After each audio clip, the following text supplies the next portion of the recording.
So this is the Sumi bench or Sumi settee.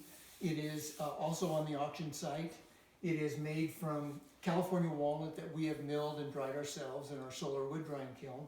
And it comes from down in the Sacramento Valley near the town of Grimes.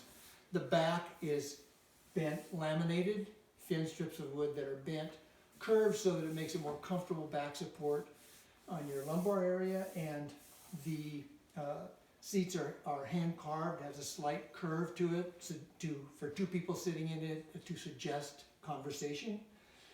The Sumi bench. You put your, just go slow, more slowly with your hands. How about on this side?